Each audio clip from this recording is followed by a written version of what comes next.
Hey, what's up, guys? So, yeah, let's just dive right into the updates on the S2000 because I suck at filming anything and everything. Because, like I said, I have to be in my zone to not be lazy and work on this car, and usually that implies me being too lazy to pick up a camera or pick up a GoPro.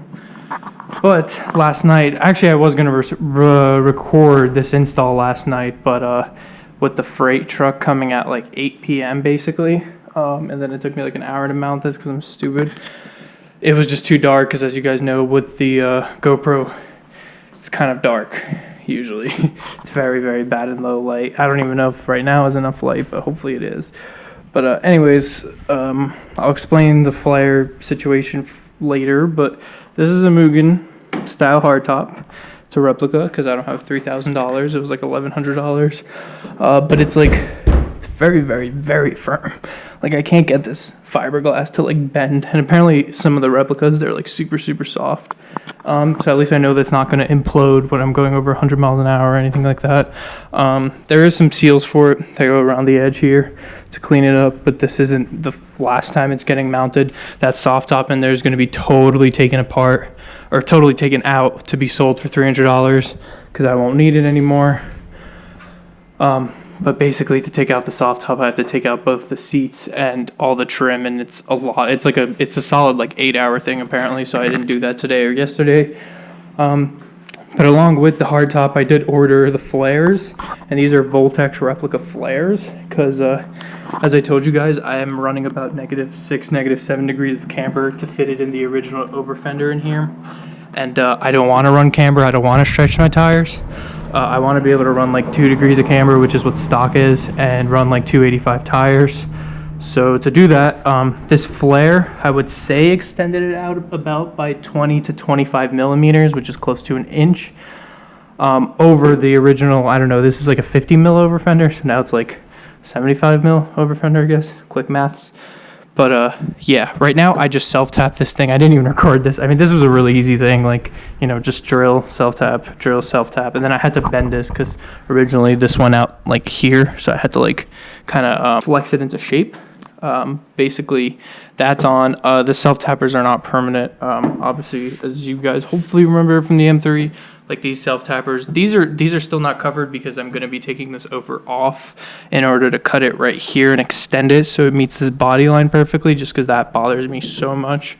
I want that to be perfect, or perfect-er. And with this is basically, once I take off this over, I'm going to cut the old over on the inside, because obviously right now it's not doing anything. If I took out camber, it's going to rub on the other over on the inside, not, you know. So basically, I will be cutting the inside over out, and I will be packing it with fiberglass from the inside, packing it with fiberglass from the outside, and then going over Bondo as the last layer. And then once that's all done, I can take out these screws and fill the holes, and that's how you mold, you know, stuff. The other side is pretty much the same.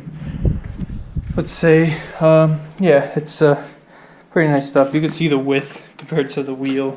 With camber, I might even be able to run like another 5 or 10 mil spacer on top of it because I didn't need 25 mil, but that's like the smallest flare I could find because other flares are like big, and this is super thin and super small, so I had to find like the most minimalistic one. The rear end's super dirty. I got my S2K Babe Arizona license plate because, yeah, Rachel's plate on her WRX is WRX Babe, but that's my Instagram name if you guys don't know. But the rear end is super dirty because I drove through a monsoon, my first monsoon here, which are like these basically tropical storms with like 60-mile-per-hour winds. Car did not leak at all, so happy about that.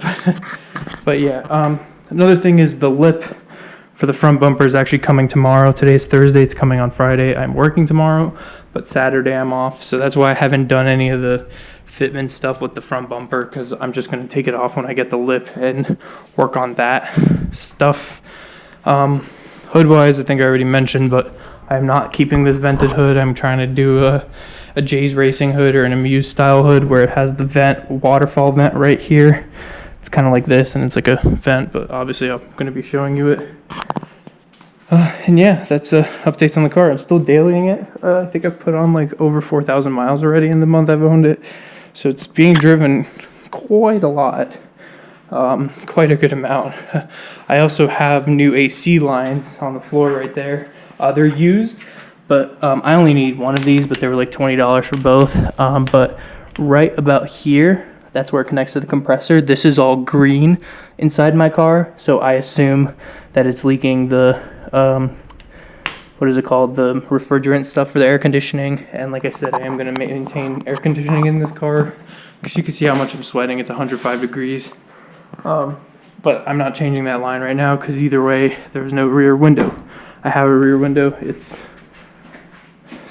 in that corner. It's polycarbonate, but I am not riveting it or screwing it or anything, because I don't want that look for this car. I want like a more clean look, and they forgot to send me the window seals.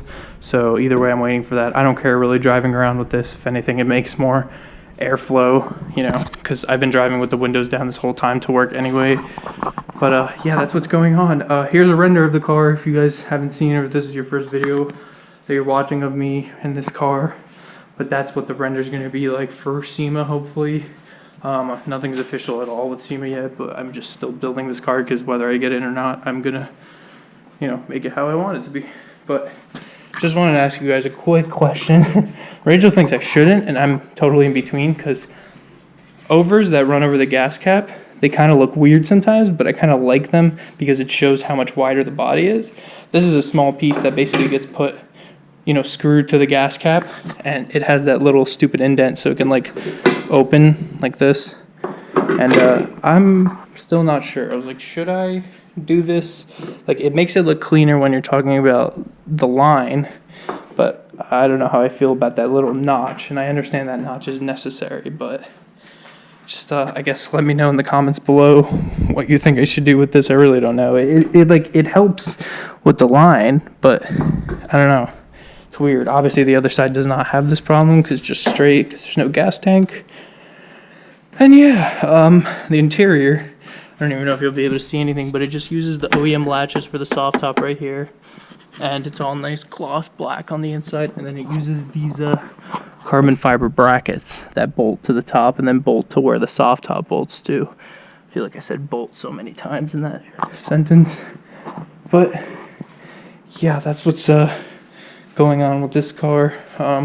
You know, I take it to local meets and stuff just because I love getting out with this thing, because it's just so fun. Like, I honestly haven't really even thought about the M3 since I got this thing that much, because it's just so awesome to be driving it, because as you could see, you know, 4,000 miles in less than a month.